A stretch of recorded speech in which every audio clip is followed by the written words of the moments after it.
नमस्कार दोस्तों, आप सुन रहे हैं मेरी कहानी मेरी जुबानी। आज कहानी दो भाइयों की है। सेठ ध्यानचंद जी एक बहुत बड़ी कंपनी के मालिक। अपने पिता से विरासत में उन्हें कुछ भी नहीं मिला था। अपनी मेहनत और हिम्मत के बल पर वो आज एक बहुत बड़ी कंपनी के मालिक हैं।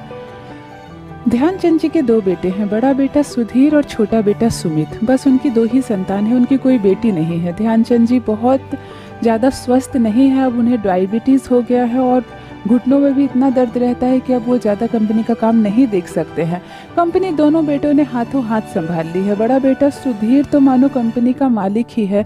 सारी छोटी बड़ी जिम्मेवारियां सुधीर के जिम्मे ही है और छोटा बेटा सुमित भी अभी सुधीर भैया से बहुत कुछ सीख रहा है। कंपनी को बिल्कुल नई राह दिए हैं जब तक ये दोनों बेटे कंपनी ज्वाइन किए हैं। पुराने सारे कल्चर को हटा दिया गया है। बिल्कुल नए स्टाइल से कंपनी में काम हो रही है और सच में कंपनी अब पहले से कहीं ज़्यादा मुनाफा भी कमा रही है।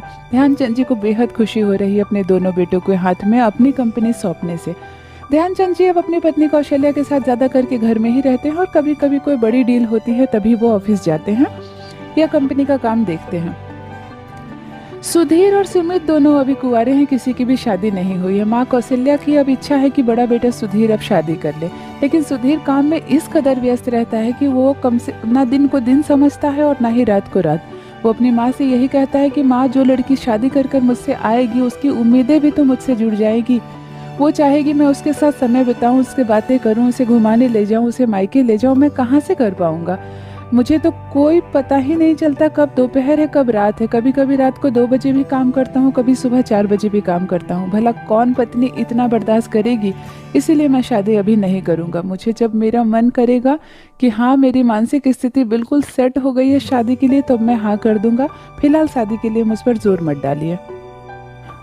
सुमित भी बहुत बार कह चुका है अपने भैया से कि भैया भाभी ला दो ना, भाभी घर में रहेगी माँ के साथ, माँ अकेली रहती है, पिताजी की भी सेवा करेगी।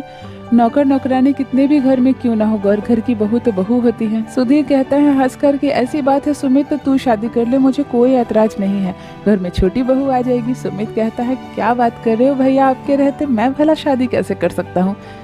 दोनों भाई हंसी मजाक में शादी की बात उड़ा देते हैं। कंपनी में कुछ एम्प्लॉय की ज़रूरत है। कंपनी वैकेंसी निकालती है कि एम्प्लॉय चाहिए मुझे और इंटरव्यू की डेट पक्की होती है। इंटरव्यू में बहुत सारे लोग आते हैं और वहीं इंटरव्यू देने आती है सपना। सपना एक बेहद ही मैच्योर, समझदार और हंसमुख किस्म की लड़की है। MBA की पढ़ाई उसने की है और इस बड़ी कंपनी में वो जॉब लेने की इच्छुक है। सपना अपनी मम्मी पापा का जैसे बेटा है।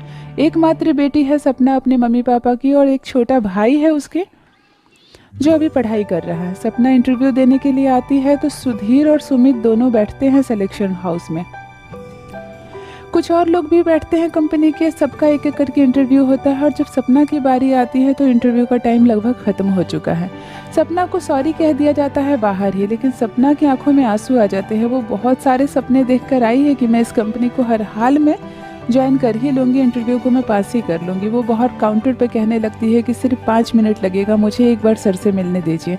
लेकिन बाहर कहा जाता है कि टाइम ख़त्म हो गया है, जितनी इंटरव्यू लेनी थी हम ले चुके हैं, आप फिर कभी ट्राई कीजिएगा। लेकिन सपना वहाँ से जाती नहीं है, सोफे पर बैठी ही रह जाती है। इंटरव्यू का टाइम ख़त्म हो जाता है, बाकी के लोग चले जाते हैं। सुधीर भी निकल कर चला जाता है, उसे पता नहीं चलता कि कोई सपना बैठी है। लेकिन सुमित जब वहाँ से गुजरने लगता है तो उसकी नज़र सपना पर पड़ती है। सपना सर झुकाए रो रही है। सुधीर को सपना की आंखों का आंसू दिख जाता है। भला कौन है ये लड़की, साड़ी पहने इतनी सुंदर लड़की और दोनों आंखों में आंसू। सुमित सीधे जाकर पूछता है कि क्या समस्या है आपको, आप यहाँ क्यों बैठी हैं। सपना कहती है सर, मैं यहाँ इंटरव्यू देने के लिए आई थी लेकिन इंटरव्यू का टाइम ख़त्म हो गया। मैं बहुत उम्मीद लेकर आई हूँ। मेरे मम्मी पापा भी इंतज़ार कर रहे हैं कि कब मैं फ़ोन करके उन्हें कहूँ कि मेरा इंटरव्यू हो गया, लेकिन मैं इंटरव्यू नहीं दे पाई। सपना की आंखों में आंसू देखकर सुमित को अच्छा नहीं लगता है। सुमित कहता है एक काम कीजिए, आप अंदर चलिए। सुमित सुधीर के पास सपना को लेकर जाता है। कुछ कंपनी के और वरिष्ठ लोग बैठे हुए हैं और सुमित सपना को सबसे मिलाता है और कहता है ये मैम इंटरव्यू देने आई थी लेकिन किसी कारण से समय ख़त्म हो गया और ये इंटरव्यू नहीं दे पाई। मैं इनकी तरफ से आप लोगों से सिफारिश करता हूँ कि एक बार इनका भी इंटरव्यू ले लिया जाए। हो सकता है एक काबिल एम्प्लॉय हमारे हाथ से छूट जाए। सुधीर को ये बात अच्छी लगती है और सपना से भी इंटरव्यू ले लिया जाता है समय ख़त्म होने के बावजूद भी। ये बात सपना को बहुत अच्छी लगती है और सपना इतना अच्छा इंटरव्यू देती है कि सुधीर, सुमित और कंपनी के और लोग सपना को सेलेक्ट करने का भी सोच लेते हैं। बाद में सुमित कहता है इसका क्रेडिट मुझे मिलना चाहिए मैडम, आप मुझे पार्टी देंगी ना।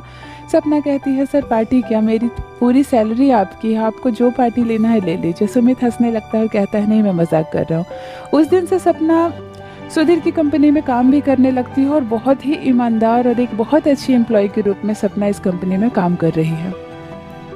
सपना कभी सुधीर के साथ डील फाइनल करने जाती है तो कभी सुमित के साथ, और सपना दोनों को अच्छी भी लगने लगी है। एक बार सुधीर के मन में ये बात आई कि सपना कितनी अच्छी लड़की है, हमारी कंपनी के लिए कितनी डेडिकेटेड है और कितना मुनाफा भी करके देती है हमारी कंपनी को। माँ हमेशा शादी शादी कहती है, अगर मैं सपना की जैसी किसी लड़की से शादी कर लूँ जो मेरी ही कंपनी में काम भी करे तो उसको मेरे काम की गहराई समझ में आएगी, उसे मुझसे कोई शिकायत नहीं होगी। बाद में सुधीर को लगता है कि सपना की जैसी क्यों, सपना ही क्यों नहीं, क्या कमी है इस लड़की में, कितनी अच्छी है और मुझे पसंद भी करती है, क्योंकि सपना बहुत ही मुस्कुराकर व्यवहार करती थी सुधीर से। इधर सुमित के दिल को भी सपना जीत लेती है। सुमित को ऐसा एहसास होता है कि सुधीर भैया कब से कह रहे हैं कि यार मैं शादी नहीं करूँगा, तू शादी कर ले, क्यों ना मैं सुधीर भैया से या मम्मी पापा से बात करूं कि मुझे एक लड़की पसंद है मेरी कंपनी की और मैं सपना से शादी करना चाहता हूं। दोनों भाई मन ही मन ख्याली पुलाव पका तो लेते हैं कि मुझे सपना पसंद है और मुझे सपना पसंद है, लेकिन सपना से कोई भी ये बात बोल नहीं पाता है। कुछ दिनों के बाद सुधीर पूरा मन बना लेता है कि आज मैं अपने पापा से बात कर ही लूँगा। सुमित भी मन बना लेता है कि आज मैं भैया को मना लूँगा सपना के लिए और फिर भैया ही बात कर लेंगे मम्मी और पापा से। तभी अचानक सपना मुस्कुराते हुए एक मिठाई का डब्बा लेकर कैबिन में आती है। दोनों भाई देखकर हैरान रह जाते हैं, कहते हैं सपना आज तुम बहुत मुस्कुरा रही हो, काफ़ी खुश लग रही हो। सपना कहती है हाँ मैं बहुत खुश हूँ सर, मेरी शादी तय हो गई है। दोनों भाई चुपचाप रह जाते हैं, कोई किसी से कुछ नहीं कहता। सुमित कहता है क्या तुम्हारी शादी होने वाली है? सपना कहती है हाँ मेरी एंगेजमेंट तो पहले ही हो गई थी, करीब 4 महीने पहले, लेकिन शादी की डेट नहीं निकल पा रही थी। मेरे पति भी बेंगलोर में एक कंपनी में जॉब करते हैं, लेकिन फाइनली अब वो शादी के लिए मान गए हैं। उनकी यही शर्त है कि मुझे काम छोड़कर उनके साथ बेंगलोर जाना होगा और मैं वहीं किसी कंपनी को ज्वाइन कर लूँगी। सर मेरी शादी सिर्फ 1 हफ्ते के बाद ही है, इसीलिए मिठाई के साथ ये शादी का कार्ड लाई हूँ।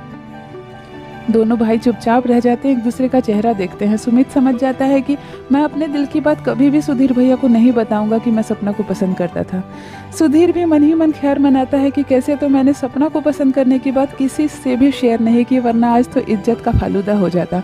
दोनों भाई अपने अपने मन में ही रख लेते हैं कि भाई सपना को वो पसंद करते थे। सपना मुस्कुराकर शादी का कार्ड देती है और कुछ दिनों के बाद सपना की शादी हो जाती है और वो बेंगलोर चली जाती है। बाद में पता चलता है कि बेंगलोर में भी जाकर एक कंपनी सपना ज्वाइन कर ली है अपने पति के साथ। सुधीर और सुमित फिर से अपने काम में लग जाते हैं और सपना बस एक हवा का झोंका की तरह दोनों भाई की जिंदगी में आती है और दोनों को छूकर चली जाती हैं। दोनों भाई खुश हैं और मन ही मन अपनी सोची हुई बात पर हंसते भी, और कभी किसी से ये बात ना बताने की मन ही मन कसम भी ले रखी है। ये थी दोस्तों 2 भाई और 1 गर्लफ्रेंड की छोटी सी कहानी। आशा करती हूँ कहानी आपको पसंद आई होगी। मेरी कहानियाँ पसंद आए तो चैनल को सब्सक्राइब ज़रूर कीजिए। बने रहिए मेरे साथ, आप सुन रहे हैं मेरी कहानी मेरी जुबानी। धन्यवाद।